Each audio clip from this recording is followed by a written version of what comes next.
نحن الآن على داخل جزيرة فارماكوس في معنا أولاد صغار ونسوان. En février 2024, nous découvrons cette vidéo. Un groupe de migrants appelle à l'aide. Ils sont partis de Turquie et viennent d'arriver en Grèce, sur cette île, en mer Égée. Mais quelques heures plus tard, ce même groupe est découvert dérivant en mer, près des côtes turques. Que s'est-il passé? Pendant des semaines, nous avons analysé des centaines de photos et de vidéos.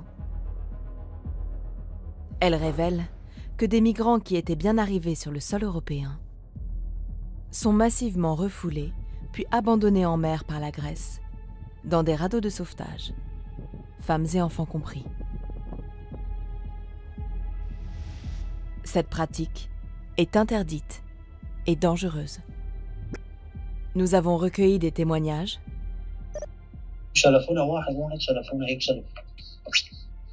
et découvert les efforts de la Grèce pour masquer les traces de ces pratiques. Notre enquête démontre le caractère systématique de ces refoulements en mer Égée et comment l'Union européenne, qui finance les gardes-côtes grecs, ferme les yeux sur ces violations des droits de l'homme.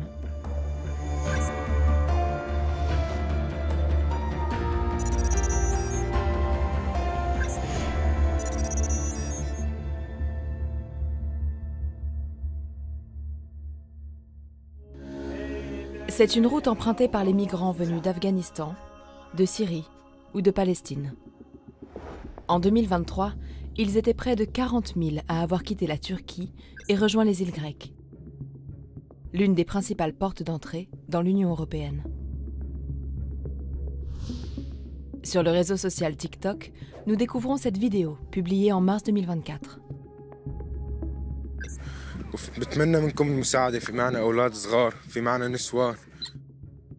Elle est accompagnée de 7 légendes. Appel de détresse d'un groupe de migrants coincés sur une île grecque. Où se trouve ce groupe exactement? Qu'est-il devenu? Le compte TikTok qui publie cette vidéo est rapidement supprimé. Mais en scrutant les informations fournies par Aegean Boat Report, une ONG norvégienne qui reçoit des images de migrants en détresse, nous découvrons une vidéo très similaire. Après analyse, il s'agit bien du même groupe. On reconnaît cet homme, à la veste jaune et à la capuche verte, cette femme, au jogging rose, ou cet enfant, en rouge et noir.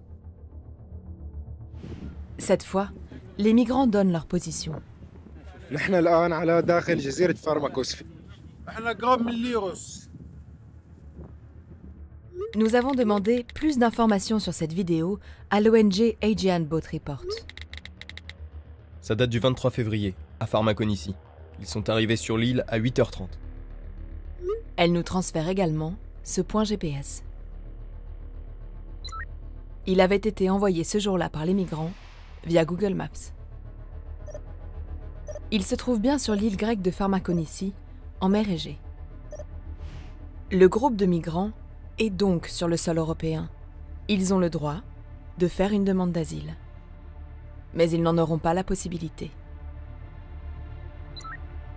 Sur l'une de ces vidéos, les migrants s'inquiètent. وفي هون الشرطة بالبحر يعني كتير قريبة منا ويمكن ترجعنا الله يخليكم. Selon toute vraisemblance, le bateau de police dont ils parlent, que l'on voit ici,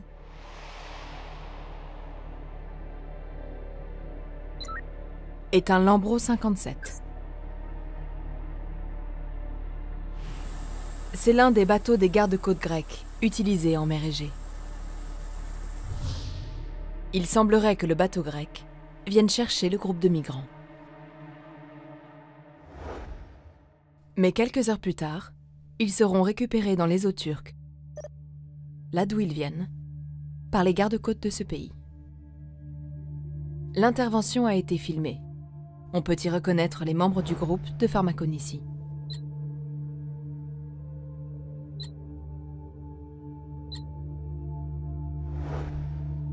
6 heures après leur appel à l'aide en Grèce, ces migrants ont donc été retrouvés dérivant sur des radeaux de survie. Le groupe a été victime d'un pushback, un refoulement. Une pratique contraire au droit européen qui garantit le droit d'asile et interdit les expulsions collectives. Par mail, nous contactons les gardes-côtes grecs. Pourquoi ces migrants, qui étaient arrivés en Europe, ont-ils été retrouvés dérivant dans les eaux turques? Ils nous ont répondu par ce mail, extrêmement bref. Après enquête menée par les autorités compétentes de la garde côtière hellénique, il n'y a pas de preuves relatives à votre demande. Les gardes-côtes n'ont demandé aucune précision sur l'ensemble des éléments en notre possession. La Grèce ne semble être au courant de rien. Pourtant, ce n'est qu'un cas parmi des centaines. C'est ce que nous pouvons constater notamment sur le site des gardes-côtes turcs. Ils y répertorient tout ce qu'ils considèrent comme des pushbacks venant de Grèce. Selon eux, il y aurait eu plus de 1000 refoulements utilisant des radeaux de survie depuis 2020. Une organisation a bien confirmé le caractère massif de ces refoulements. Forensic Architecture, un groupe de recherche basé à l'Université de Londres, a développé cette plateforme en accès libre. Les chercheurs géolocalisent et vérifient les images prises en mer Égée. Ils ont ainsi confirmé au moins 401 cas de pushback à bord de radeaux de survie entre 2020 et début 2023. Certaines images prouvent indéniablement la responsabilité grecque.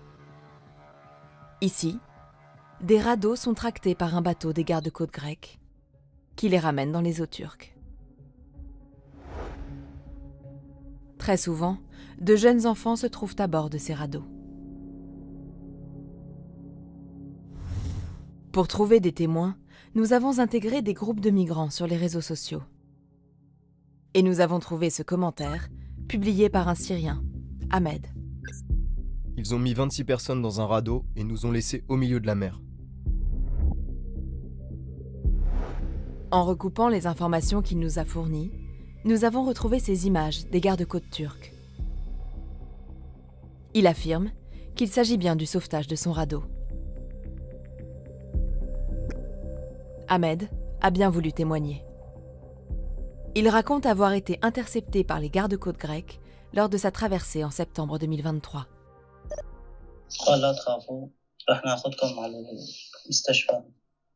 Mais il explique avoir ensuite été abandonné dans un radeau de survie.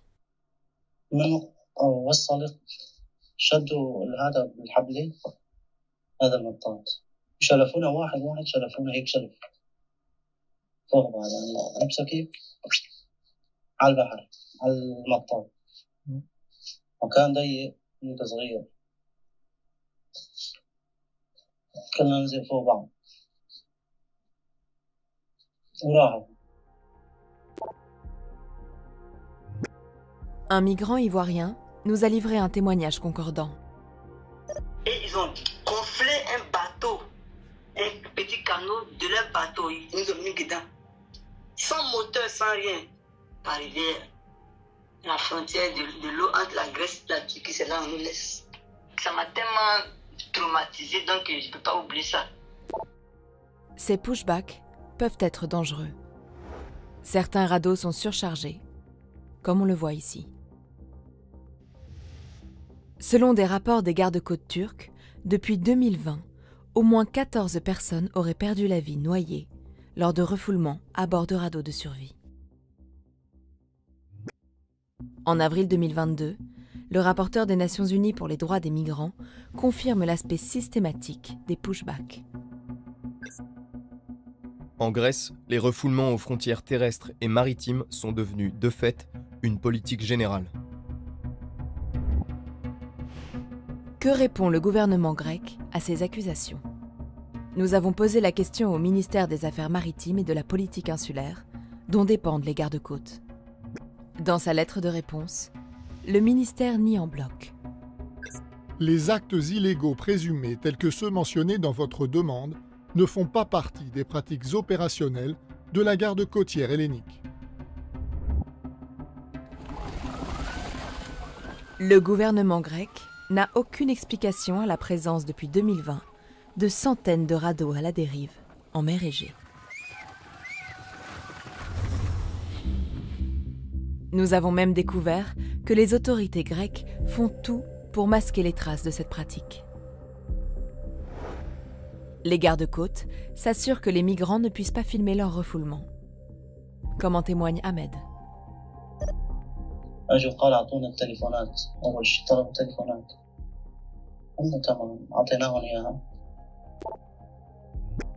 C'est ce que confirme une enquête de l'ONG Border Violence Monitoring Network qui indique que 95% des témoignages de refoulement en Grèce mentionnent la destruction ou le vol de téléphones et autres effets personnels.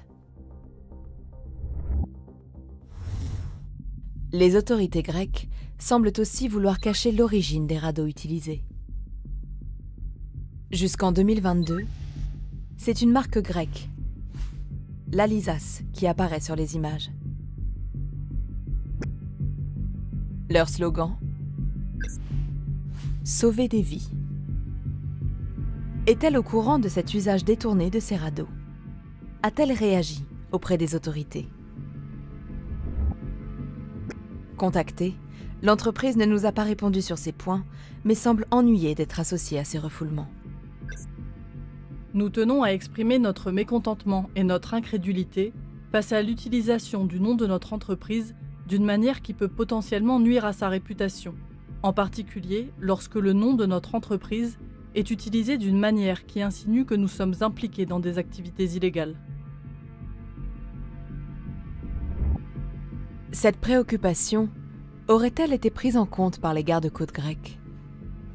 Sur d'autres images, nous remarquons que les radeaux ont été découpés au niveau des logos, ici.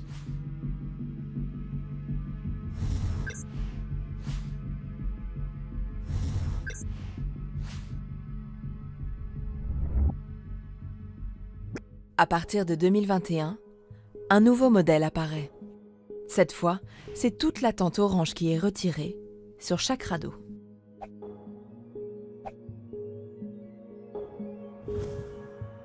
Selon un professionnel du secteur, qui souhaite rester anonyme, il s'agirait d'en masquer l'origine. To me, it is obvious that they're taking out the tent in order to hide the manufacturer. That in most of the cases, the manufacturer is shown on the tent. Après avoir analysé et comparé des centaines d'images de radeaux de sauvetage, nous n'avons trouvé qu'un seul modèle de radeau correspondant. Ceux fabriqués par une compagnie chinoise, la Shanghai Yulong Rubber Products. Parmi les points communs, ses angles biseautés, la flèche, le marchepied, ses valves à l'extérieur et celle-ci, à l'intérieur du radeau. Contactés, ni cette société chinoise ni les autorités grecques ne nous ont répondu. L'Union européenne, qui finance la surveillance des frontières de l'Europe, participe-t-elle à l'achat de ces radeaux? Sur la base de données publiques des appels d'offres de la Grèce, nous avons trouvé un document mentionnant l'achat de radeaux de survie pour les gardes-côtes grecs. En 2016, 280 radeaux de la marque l'Alisas sont achetés avec l'aide de fonds européens. Sur certaines images de refoulement, on voit en effet que les radeaux l'Alisas utilisés ont été fabriqués en 2016. S'agit-il des mêmes radeaux? Interrogée, la Commission européenne affirme qu'elle n'a pas connaissance de l'utilisation d'équipements financés par l'Union européenne dans des activités illégales. Elle aurait pourtant certainement les moyens de le savoir, grâce au numéro de série qui apparaît sous la date de fabrication.